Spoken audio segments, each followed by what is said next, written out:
আমরা এই ঘটনা সম্পর্কে জানতে পারছি যেখানে আরো দুইটা পূর্বে ঘটনা ঘটছিল। ওনারা যে ঘটনাটা এটা যেভাবে মাদ্রাসা কর্তৃপক্ষ প্রকাশ করছিল সেটা হচ্ছে একটা মেয়ে ডাউলের মধ্যে পড়ে মারা গেছে, যেটা একদম অযৌক্তিক। সেটা কখনো একটা মেয়ে ডাউলে পড়লে হয়তো একটা হাতে চামড়া উঠে যেতে পারে, সেটা চিকিৎসা অবস্থায় সে ভালো হয়ে যেতে পারে, মুখের মধ্যে উঠতে পারে, পায়ে পড়লে সে পায়ের চিকিৎসা হতে পারে, তবে এটাও তারা ধামাচাপা দিয়ে ফেলছে। এরপরে যেই গ্রিল দিয়ে ওনারা দাবি করতেছে যে সামিয়া পড়ে গেছে, ওই গ্রিল দিয়ে পূর্বে আরেকটা মেয়ে পড়ে মারা গেছিল, সেটা আমরা শুনতে পাইছি। তো এটা যদি এরকমই হয়ে থাকে যে এই গ্রিল দিয়ে পূর্বে একটা মেয়ে পড়ে মারা গেছে, তাহলে এই গ্রিল কেন তারা এই মেরামত করে নাই? আর যেহেতু ওনারা মেরামত করে নাই, এটাও বলা যায় হয়তো এটা একটা ফাঁদ। ওনারা কোনো মেয়েকে হেনস্থার শিকার করে এরপরে দেখা গেছে জানালা দিয়ে ফেলে দেয়, এবং ওই জায়গাটা ওনাদের কি হয় না, ক্যামেরায় খুব ভালোভাবে ক্যাপচার হয় না। এখানে প্রশ্ন থেকে যায়, আপনারা একটু ভেবে চিন্তে বলতে পারেন, বা আপনাদের মিডিয়ার কাছে আমাদের প্রশ্ন থাকে যে ওই জায়গাটা কেন ক্যামেরায় আসবে না, আবার সামিয়াকে ওই জায়গায় পাওয়া যাবে।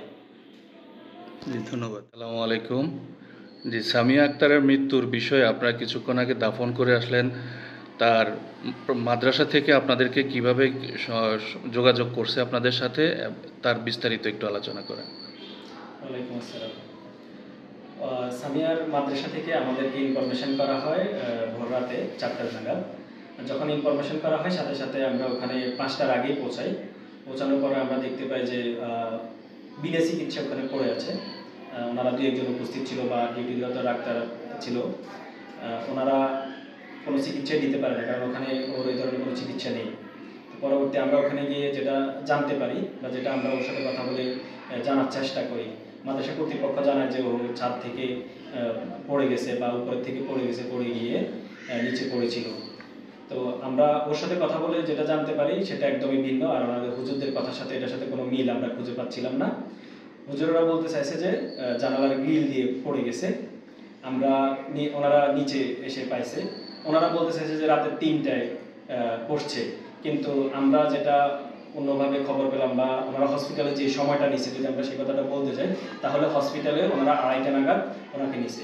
আর সিসিটিভি ফুটেজ আমরা দেখে যেটা বুঝতে পারছি এটা এরও আগের ঘটনা, এবং ও কখন পড়ছে কিভাবে পড়ছে সিসিটিভি ফুটেজে এমন কোনো ইনফরমেশন বা এমন কোনো তথ্য আমরা দেখতে পাইনি।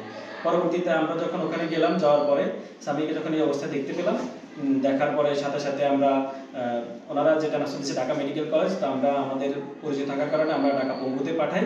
ওখানে রোগীর অবস্থা খুবই খারাপ দেখে ওনারা রাখেনি। ওনারা পরে আমাদের রাকিব ছিল, উনি ফুফুলারে নিয়ে গেছে। ফুফুলারে নিয়ে যাওয়ার পরেই ওকে আইসিইউতে নিয়ে যাওয়া হয়, এরপর ওর মৃত্যু হয়ে যায়। এর মধ্যে আমি লাকসামে অবস্থান করতেছিলাম, ও সার্বক্ষণিকে ওর সাথে ছিল, সামিয়ার সাথে ছিল। আমি লাকসাম অবস্থান করে আমি যে জিনিসগুলো জানতে পারলাম সেটা হচ্ছে, প্রথম কথা হচ্ছে ওনাদের যে ভর্তি করছে, কোন সময় নিয়ে ওনারা ভর্তি করছে এটাই ওনারা আমাদেরকে ক্লিয়ার করে নাই। এরপরে হচ্ছে ওনারা বিনা চিকিৎসায় ওকে এখানে ফেলে রাখছে। এরপর আমরা যখন এখানে কথা বলতে যাই, তদন্ত করতে যাই বা আমরা যখন জানতে যাই, আমরা যখন জানতে গেলাম তখন ওনারা বলতেছে যে গ্রিলের পাকে দিয়ে ও জাপ দিছে বা পড়ে গেছে, তবে এটা সম্পূর্ণ মিথ্যা এবং বানোয়াট। এটা বানোয়াট কেন বলতেছি আমরা, সেটা হচ্ছে এটা কোনো প্রমাণ বা কোনো ভিত্তি নেই। একটা মেয়ে জানালা দিয়ে পড়ে যাবে এটা কখনো হতে পারে না রাতের 2টা-3টায়, এটা কখনো কোনোভাবেই সম্ভব না। এটা সম্পূর্ণ মিথ্যা এবং বানোয়াট। আপনারা যে হসপিটালে গেছেন, যাওয়ার পথে তার কাছ থেকে কোনো ধরনের ইনফরমেশন আপনারা পেয়েছেন কিনা? জি, আমরা যে ইনফরমেশনটা পেয়েছি সেটা আমাদের কাছে রেকর্ড আছে, সেটা আমরা আপনাদেরকে দিব, সেটা আপনারা মিডিয়াতে তুলে ধরবেন। আচ্ছা, হসপিটাল থেকে আপনারা এমন কোনো কিছু জানতে পেরেছেন যেটা সন্দেহজনক?